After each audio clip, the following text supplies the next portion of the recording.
The storm arrived so suddenly that Arlen didn't even have time to prepare. One moment, the sky was bright with the soft afternoon sun, and the next, thick gray clouds rolled in like an army, covering every bit of blue. The wind began to howl, bending tree branches and sending loose leaves spinning through the air. Then the rain came, sharp and cold, falling so fast that it turned the narrow mountain trail into a slick, dangerous path. Arlen had been traveling for hours, fascinated by Earth's mountains and forests. As a visitor from far away, he wanted to study the shapes of the hills, the way the rivers curved, and the colors of the plants. His small recording device, now hanging by a strap across his chest, had been collecting pictures and notes all day. But now, none of that mattered. The path beneath his boots had become slippery, and the ground felt unstable. He tried to move carefully, planting his steps one at a time, but the rain kept pouring harder. It dripped from his hair, slid down his face, and blurred his vision. Somewhere below him, water rushed through a narrow stream, its sound growing louder as the storm filled it with more rain. He knew he had to get down from the ridge before it became too dangerous. The wind pushed at him from the side, and his balance wavered. Then, without warning, his foot landed on a loose rock. It shifted under his weight. Before he could grab anything for support, his legs went out from under him and he slipped forward. His body slid along the muddy slope, gathering speed. Sharp stones tore at his clothes, and twigs scratched his arms. Finally, he came to a stop when his leg struck a larger rock. Pain shot through him so sharply that it stole the breath from his lungs. For a moment, he could only lie there, rain hitting his back, heart pounding. Slowly, he tried to sit up, but the pain in his leg made him grit his teeth. Something was wrong, very wrong. His first thought was to call for help. His hand went to his belt, where his communication device was clipped. It was the only link. He had to his team, who were camped many kilometers away. But when he pulled it out, his hopes sank. The screen was cracked from the fall, and no lights came on when he pressed the buttons. The rain had probably damaged it beyond repair. He was alone. The forest around him felt different now. Not like the beautiful place he had admired earlier, but like a huge, endless maze. The sound of the storm filled his ears. Branches creaked overhead, and water dripped in steady beats from every leaf. Every now and then the wind pushed through the trees, making them sway and groan. He looked around for a safe spot to rest, but everything was wet and uneven. Arlen tried to stand, using a nearby tree for support. As soon as he put weight on his injured leg, it collapsed under him. Pain flared again, and he fell back to the ground with a grunt. He realized that walking was not an option, not without help. Crawling might be possible, but with the rain soaking through his clothes, his energy was already fading. He thought about staying where he was, hoping someone would pass by, but the trail was not popular. Earlier, he had gone hours without seeing a single person. And now, with the storm raging, it was unlikely anyone would be out here. The truth pressed into his mind like the cold rain on his skin. If he didn't move, he might not survive the night. He began to drag himself forward, pulling with his arms, using roots and rocks to move a little at a time. Each movement sent new pain through his leg, but he forced himself to continue. The ground smelled of wet soil and moss, and every inch seemed harder than the last. After a while, his hands became muddy, and the tips of his fingers felt numb from the cold. Time passed slowly. It was impossible to know how long he had been crawling, minutes or hours, but the light in the forest began to fade. The sky was so thick with clouds that it seemed like night was arriving far too early. He shivered, pulling his thin jacket closer, but it was soaked through. The water made it heavy, and every breath came out in a small cloud of steam. He paused to rest, under a leaning tree where the branches offered a little shelter from the rain. He leaned his head back, closing his eyes for just a moment. The rhythm of the rain hitting the leaves above him was steady, almost hypnotic. but he knew he couldn't sleep. If he fell asleep in this cold, he might not wake up. Opening his eyes. Again, he searched for any sign of help. That was when he noticed it. Far in the distance, through the trees, a faint glow. It flickered, as though moving between the branches. His heart lifted slightly. Was it a lantern? A campfire? Or maybe just lightning? He couldn't be sure, but it was the only sign of life he had seen since the fall. He tried calling out, his voice hoarse. "Hello? Is anyone there?" The sound seemed small against the roar of the rain. No answer came, but the light was still. There, swaying gently, a thought came to him. If it was a person, they might not hear him over the storm. If it was a fire, it might mean shelter. Either way, he had to try to reach it. He dug his hands into the wet earth and began pulling himself forward again, each movement bringing him a little closer. The forest seemed darker now, the trees closing in around him. Water dripped from branches onto his head, slid down his neck, and chilled him further. His muscles ached, and his injured leg throbbed. He had to pause often to catch his breath. But each time he stopped, he told himself one thing, just a little farther. The light grew slightly brighter. His hope rose with it. Somewhere inside, he believed that if he could reach it, someone might help him. He didn't know who, or even if they would understand his language. But in that moment, the thought of another living being was enough to keep him moving. The storm didn't let up, but Arlen's determination burned against the cold. Even hurt, even stranded, he refused to give up. Somewhere out there, he told himself, someone might be waiting. Arlen kept moving, his hands sinking into the soft, wet ground with every pull forward. The rain had soaked him completely, and his clothes clung tightly to his body. The cold bit at his skin like tiny needles, and his muscles felt heavy from the effort. His injured leg dragged behind him, making a faint trail in the mud. The faint glow he had seen earlier seemed no closer, and he wondered if it had been a trick of his tired eyes. His breath came in short bursts, each one leaving a white puff in the air. The trees swayed above him, and water poured off their leaves, splashing against his neck. Sometimes the wind would howl so loudly it sounded like voices calling through the forest, but every time he stopped to listen, it was only the storm. The hours stretched on. His stomach ached with hunger. He had not eaten since before the storm began. His food supply had been lost during the fall, and even if it hadn't, he doubted he could keep it dry in this weather. Every part of him screamed for rest, but rest was dangerous.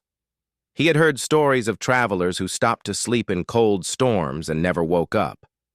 That fear kept him moving, even when his arms began to shake from the effort. Now and then he called out again, "Hello? Is anyone there?" His voice was hoarse and weak. The sound was swallowed almost immediately by the rain. He tried yelling louder, but the effort made his chest burn. No one answered. The forest felt endless. Shadows stretched long and strange across the ground as the dim light shifted. Sometimes, in the corner of his vision, he thought he saw movement. Perhaps an animal, or maybe just a branch swaying. It made his heart race, not out of fear of predators, but from the thought that it could be another person. But each time he turned his head, there was nothing. His leg throbbed worse now. Every little movement sent sharp pain up through his hip. He checked it once by gently pressing near the wound, and the pain was so intense that it made him bite down on his lip to stop from shouting. The swelling had grown, and his boot felt tighter than before. He knew it might be broken, but there was nothing he could do except keep going.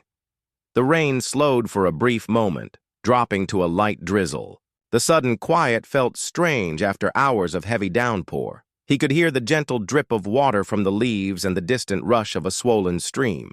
He used this moment to push himself farther, his hands grabbing roots and rocks for leverage. His body was tired, but his mind clung to one thing, the memory of that distant light. But when he looked up again, his heart sank. The glow was gone. He stopped, breathing heavily. His mind raced with possibilities. Had it been a person who had simply moved on? Had it been a lantern that went out? Or had it been nothing at all, just a reflection in his weary eyes? The loss of that small hope felt heavier than his exhaustion. For a moment, he almost gave in to the thought of stopping right there. Yet as he sat in the mud, another thought pushed into his mind. He could not give up now. Even if the light was gone, there might still be someone nearby. Maybe they had not heard him. Maybe they were still out there, just hidden by the thick trees. He clenched his jaw and decided to move in the same direction where he had last seen it. The drizzle didn't last long. Soon, the rain returned, steady and cold. The wind made the treetops groan and sway, and more than once he heard the sharp crack of branches breaking under the strain. The ground grew even softer, and his hands sank deep with each pull forward. Mud caked under his nails and streaked across his arms. Suddenly, a loud rustle made him freeze. Somewhere ahead, something was moving through the forest. His heart began to pound, and he strained to listen. It wasn't the light steps of a small animal. It was heavier, slower, like someone walking through wet leaves. He turned his head toward the sound, but the rain made it hard to pinpoint the direction. He called out again, his voice trembling with both hope and fear. "Hello? Can you hear me?" No reply came, but the sound didn't stop. It seemed to be getting closer, one careful step at a time. He could feel his pulse in his ears now. His mind raced. If it was another person, it could mean rescue. If it wasn't, he didn't want to think about that. The shapes of the trees ahead shifted, and through the blur of rain, he thought he saw movement, just a shadow passing between trunks. His breath caught. He pushed himself a little farther forward, ignoring the pain in his leg. The sound stopped suddenly, as if whoever or whatever was moving had also frozen. The forest felt strangely still, except for the constant drizzle. Arlen's eyes darted between the trees, searching for any sign of life. Then, faintly, he saw it again, a glow, but closer this time. It moved slightly, swaying side to side, and it was definitely not a trick of his eyes. His chest filled with a burst of hope so strong it made him forget his pain for a moment. He tried to call out once more, louder this time despite the ache in his throat. "I'm here! Please!" For a heartbeat, nothing happened. Then the glow moved in his direction, weaving slowly through the trees. His mind raced with questions. Who was it? Would they help? Would they understand him? As the light came closer, he realized it was not a fire, but a lantern. The warm glow cut through the darkness, swinging gently with each step of its carrier. The sound of boots crunching over wet leaves became clearer, and with it, the faint outline of a human figure. Relief washed over him, but it was mixed with exhaustion so deep that it nearly pulled him into unconsciousness. His arms gave out, and he lay still in the mud, breathing hard, waiting for the stranger to reach him. Somewhere, deep inside, he felt that his long, painful crawl through the storm might finally be coming to an end. The glow of the lantern moved slowly but steadily toward Arlen. Each swing of its light revealed more of the forest, the dripping branches, the wet ground, the mist curling between the trees. Arlen lay still, watching it come closer, his heart thudding in his chest. The storm had quieted slightly, and for the first time in hours, he could hear something other than rain. The heavy, deliberate footsteps of the stranger. The shape carrying the light began to take form. It was tall, broad-shouldered, and wrapped in a thick coat. The figure moved with caution, pausing now and then to look around, as if scanning for danger. The lantern's warm glow shone on a face, partly shadowed by the brim of a hood. When the man spotted Arlen lying on the muddy ground, he froze mid-step. For a moment, they simply stared at each other, Two beings from different worlds meeting in the middle of a storm. The man lowered his lantern slightly, as if to get a better look. His eyes widened, but his expression wasn't fear. It was concern. He stepped closer, kneeling beside Arlen without hesitation.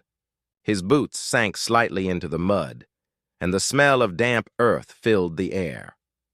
"Hey," the man said in a deep, calm voice. Arlen didn't understand all the words, but the tone was kind, steady. The man leaned forward, studying Arlen's injured leg. Arlen tried to explain, pointing to his leg and shaking his head, but the words came out in his own language. The man frowned slightly, clearly not understanding, but he didn't seem frustrated. Instead, he set the lantern down beside them so it lit the space between them, casting a warm halo on the mud and rain-soaked leaves. The man reached into his coat and pulled out a small cloth. Without asking for permission, he began to tear it into strips.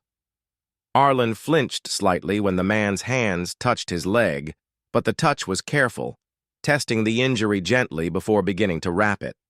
The cloth felt rough but warm compared to the cold air, and soon it was snug around his swollen leg, holding it still. Arlen watched the man's face closely. His brow was furrowed in concentration, and his breath came in slow, even clouds in the cold air. Every movement was deliberate, as though he had done this many times before. Arlen felt a strange comfort in that. When the bandaging was done, the man looked up and gave a short nod, as if to say, "There, better now." Then he glanced around, scanning the dark forest. The rain was still falling, though lighter than before, and a thin mist had begun to rise from the ground. The man said something again, but Arlen only caught a few words. He shook his head helplessly, and the man seemed to realize the language barrier. Instead of speaking, the man made a clear gesture, pointing to himself, then to Arlen, then in the direction he had come from. It was simple enough. "Come with me." Arlen hesitated. His leg throbbed, and moving seemed impossible. But the man didn't wait for an answer. He crouched lower, sliding one arm under Arlen's knees and the other around his back. In one swift but careful motion, he lifted Arlen off the ground. The sudden change made Arlen gasp, but the man adjusted his hold until it was steady. The warmth of the man's coat pressed against him, a sharp contrast to the cold air. The steady beat of the man's footsteps replaced the sound of crawling mud in Arlen's ears. As they moved, the lantern light bobbed with each step, throwing flickers of gold onto the trees. The man didn't speak much, only letting out an occasional grunt when he stepped over something difficult. Arlen could feel the strength in his arms and the way he adjusted his balance to keep from slipping. The forest looked different from this height. Arlen could see farther now, though the rain still blurred the view. Shadows stretched between the trees, and the path was uneven, broken by fallen branches and small streams swollen from the storm. Yet the man navigated it all without slowing much. Once the man stopped and set Arlen down gently on a large rock so he could adjust his grip. He reached into his backpack and pulled out a small water flask, offering it without words. Arlen took a sip. The water was cold but refreshing, and handed it back. They continued on. Sometimes the man would glance down at Arlen as if checking that he was still awake. Other times, he looked ahead with quiet focus, his eyes scanning for the safest route. Arlen found himself studying the man's profile, the strong jaw, the determined set of his mouth, the way the lantern light caught in his eyes. The minutes stretched on into what felt like hours. The cold air bit at Arlen's exposed skin, but the man's steady movement kept him from freezing. Every now and then, the sound of rushing water or the call of some night animal would break the quiet. The forest no longer felt like an endless prison. It felt like they were making their way out. Finally, through the mist ahead, a warm yellow glow appeared. It wasn't the swaying light of a lantern. It was steady, bright. Arlen's heart leapt. The man carried him toward it, and soon shapes began to appear. A wooden cabin, its windows glowing with firelight. Smoke curled gently from a chimney, disappearing into the wet night sky. The man pushed open the door with his shoulder, and warm air rushed out to meet them. It smelled of wood, smoke, and something faintly sweet. Inside, the light was soft, the walls lined with shelves and tools. He carried Arlen straight to a sturdy chair near the fireplace and set him down gently. The sudden heat from the fire made Arlen's fingers tingle as feeling returned to them. The man took off his coat, shook the rain from it, and hung it by the fire to dry. Then he moved to a small table, pulling out a box of supplies. Arlen watched silently as the man prepared fresh bandages, a small pot of warm water, and a clean cloth. Every motion was efficient, practiced. The man knelt again, unwrapping the wet cloth from Arlen's leg and replacing it with dry, warm bandages. The relief was immediate. Less pain, more stability. When the man was done, he looked up with a small smile. He tapped his chest and said, "David." The name was simple, and Arlen repeated it softly, committing it to memory. Then Arlen touched his own chest and gave his name in return. They didn't speak more. They didn't need to. The fire crackled, the storm whispered outside, and for the first time since the fall, Arlen felt safe. The warmth of the fire began to seep into Arlen's chilled body, but the exhaustion in his muscles reminded him that he had pushed himself far beyond his limit. David, this human stranger who had appeared from the mist, moved about the small cabin with steady purpose. He didn't talk much, but his actions spoke louder than words. David handed Arlen a steaming cup. The smell was earthy and unfamiliar, but pleasant. Arlen hesitated for a moment, unsure if it was safe for him, but the warmth in his hands was too tempting. He took a slow sip. The drink was hot, slightly bitter, and it spread warmth through his chest. He didn't know what it was, but it helped drive away the cold that had settled deep in his bones. After tending to Arlen's leg once more, David pulled out a thick wool blanket from a shelf and wrapped it around him. The weight of it felt reassuring, like a shield against the storm outside. Through the window, the forest was nothing but darkness and rain, but inside the cabin, there was light, warmth, and the quiet sound of the fire crackling. For a while, Arlen thought David might let him rest there for the night, but instead, David began to pack a small bag. He placed in it a water flask, more bandages, a small packet of food, and a compact lantern. Then he put on his coat again and gestured to Arlen. At first, Arlen didn't understand. Why would they leave when they had shelter? But David pointed to the door, then to the distance beyond the trees, and finally tapped his own chest, as if to say, "We need to go somewhere else." Perhaps the cabin was not his permanent home, or maybe he believed Arlen needed more help than he could give here. Reluctantly, Arlen agreed. His leg throbbed when he tried to move, and David seemed to notice. Instantly, without a word, David crouched again and lifted him onto his back, adjusting the straps of the blanket so that Arlen was securely wrapped and shielded from the rain. The moment they stepped outside, the storm's chill wrapped around them once more. Though the rain had weakened to a fine mist, the forest smelled fresh now, as if the air had been washed clean. Every step David took was careful, his boots finding solid ground even on the uneven path. Arlen could feel the shift of his muscles as he balanced them both. They moved deeper into the forest. The lantern's glow carved out a small circle of light around them, revealing wet leaves, slick stones, and tiny streams that had formed from the earlier downpour. The sounds of the forest seemed louder in the quiet after the storm.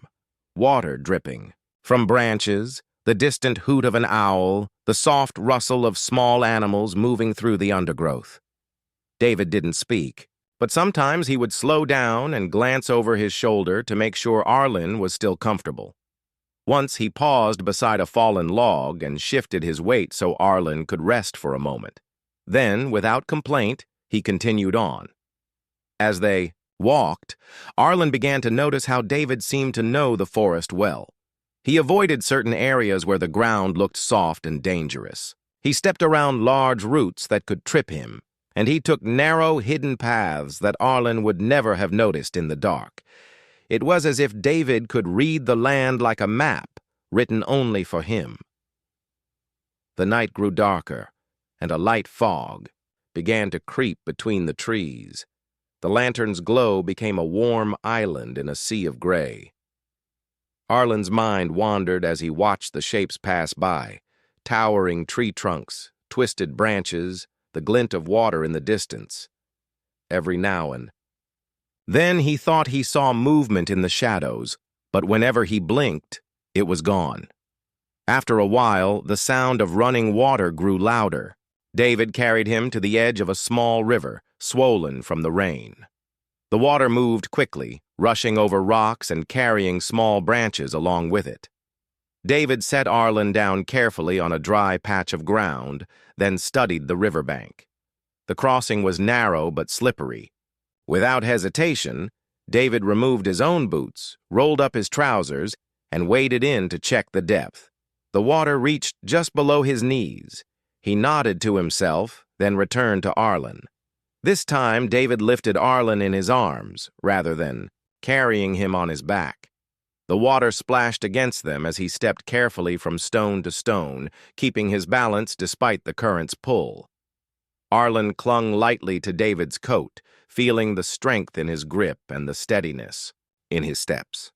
When they reached the other side, David set him down again, checked his leg, and gave him a reassuring pat on the shoulder before continuing. The forest on the far side of the river felt different, quieter, almost calmer. The air was cooler here, and the ground was covered in a soft layer of moss. They passed through a cluster of tall pines whose branches formed a natural canopy, shielding them from the mist. Finally, after what felt like hours, a faint light appeared in the distance. Unlike the cabin's warm glow, this light was steadier, brighter and more spread out. As they drew closer, Arlen realized it came from several lanterns strung along a wooden fence. Beyond the fence, small buildings stood in neat rows, their windows glowing softly against the night. David carried him through an open gate and into what seemed to be a small settlement. A few people, bundled in coats, turned to look at them. They spoke to David in low voices, glancing at Arlen with curious but not unfriendly expressions. One of them, a woman with a scarf wrapped around her head, opened the door to a larger building and motioned for them to come inside. The room they entered was warmer and larger than the cabin, with several chairs, a long table, and a fireplace at the far end. The woman quickly fetched a blanket and draped it over Arlen, while David explained something to her in his language. She nodded, then disappeared into another room, returning with a small bag of medical supplies. David stayed, close while the woman carefully examined Arlen's leg. Her hands were gentle, and though Arlen didn't understand her words, her calm manner eased his nerves. She applied a fresh bandage, checked for swelling, and then handed David a jar of some thick, herbal-smelling cream. As the treatment ended, David sat beside Arlen and let out a long breath, as if finally allowing himself to relax. He gave a small, tired smile, the kind that spoke more than any words could. Arlen returned it, feeling the warmth of gratitude swell in his chest, for the first time since the storm had begun, he felt that the danger was truly behind him. Days passed quietly in the small settlement. The storm was gone, and the sky had cleared to a bright, calm blue. But Arlen's world felt very different now, not just because of the peaceful weather, but because of everything he had experienced since he had fallen on the mountain. At first, Arlen had felt weak and unsure. His injured leg was still sore, and moving without pain was something he could only hope for. But with every day that passed, the kindness of David and the people around him made him stronger. David visited often. Sometimes he brought food, simple, things like bread and fresh fruit. Other times he would just sit nearby, quietly watching as Arlen tried to take small steps on his healing leg. The way David smiled when Arlen managed to walk even a few feet made him feel proud and encouraged. The other people in the settlement were curious about Arlen. They often watched him from a distance, their eyes filled with wonder. After all, Arlen was not like them. His skin had a faint shimmer and his eyes were a different color than any they had seen before. But no one treated him as a stranger. Instead, they helped in small ways, offering blankets, sharing stories, and giving encouraging smiles. One afternoon, David came to Arlen's side with a small gift. It was a smooth stone carved into a shape Arlen didn't recognize. David smiled and pointed to it, then tapped his chest and then Arlen's. It was a symbol of friendship, a promise that he was not alone. Arlen touched the stone carefully, feeling its cool surface. The simple act made him feel deeply connected to David and the place he now called safe. Slowly, Arlen's strength returned. With David's support, he practiced walking along the paths near the settlement. At first, every step was painful, but soon he could move more freely. The pain did not disappear completely, but it grew less sharp with each day. As the days grew warmer, Arlen started to explore the settlement. He met more people and learned bits of their language. Although he could not speak their words clearly, gestures and smiles helped him communicate. Sometimes laughter would break out when misunderstandings happened, and those moments brought lightness to his heart. One evening, David invited Arlen to sit by the fire with others from the settlement. They shared simple meals and stories. Though Arlen could not understand all their words, the warmth of the gathering was clear. He realized then that safety was more than just shelter. It was the feeling of belonging, of being cared for. One night, as the stars glittered brightly overhead, Arlen looked out at the sky. He thought about his home, far away, beyond the stars and beyond the mountains he had been crossing. He thought about the long journey that had brought him here and the kindness of a stranger who had saved his life. David came to sit beside him and, without speaking, pointed to the stars. Arlen smiled softly. He didn't need words to understand. In that moment, two different worlds felt connected. When the day came for Arlen's people to arrive and take him home, the farewell was quiet, but full of meaning. David and others from the settlement stood with him by the edge of the forest. Arlen gave David the carved stone back, holding it for a moment before placing it carefully in David's hand. They shook hands, a simple gesture that carried a promise to remember. As Arlen's ship lifted off into the sky, he looked down at the earth, at the forest, the small settlement, and the man who had saved him. In a universe so vast, he thought, sometimes the smallest acts of kindness are the brightest lights, and those lights, he knew, would stay with him forever.